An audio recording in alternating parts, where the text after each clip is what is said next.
To do no-handed climbing, you need a slab with many holds, a top rope, and 2 tennis balls. Use the tennis balls to prevent you from grabbing holds.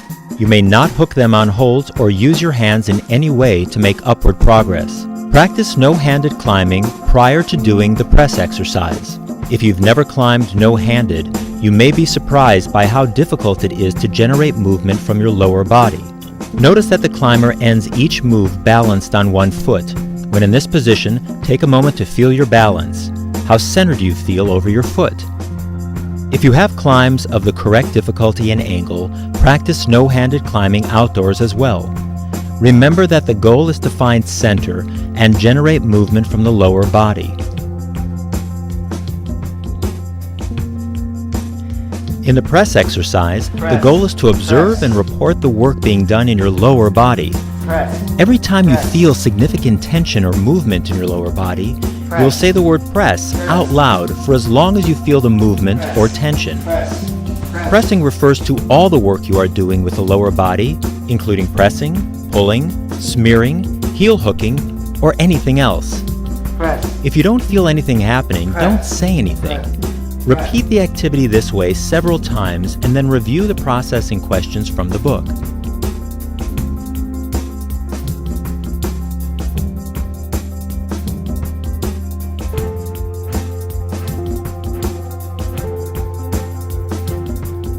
The next variation on the activity is to press as hard and as often as you can. The idea is to fill in the gaps in your pressing. Pressing in this way is not always necessary but does provide a nice comparison. Often climbers like the way continuous pressing feels and report that it makes larger steps less difficult. Notice that the climber moves faster when pressing continuously. Following the same exact sequence, he arrives at the same position a full 5 seconds earlier. Also note what happens in his lower leg. See how he kicks off his lower hold? This was absent in the initial version of the activity. Here's another example of kicking off of the lower foot. It's subtle, but it's there. Sometimes this dynamic stepping will only involve the ankle, while other times you will use the entire leg.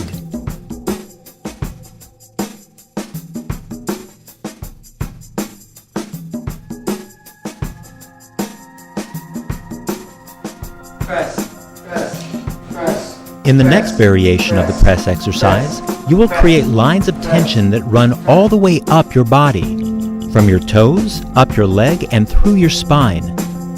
Focus on the end of each move. As you balance on one foot, create that strong line of tension. In order to do this, the climber extends his ankle, knee, hip, and spine. This type of coordination is common in many moves requiring body tension. Here is a climber making a reach on a slightly overhanging climb. The move is similar to that practiced indoors. The legs and spine are extended. Notice the strong lines of tension running all the way up the back of the body.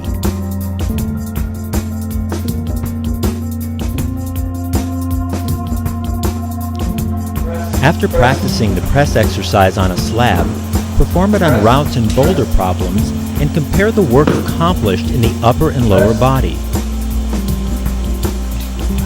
Also, look for positions where you drop tension, places where you stop pressing, or where you unnecessarily initiate movement from your arms.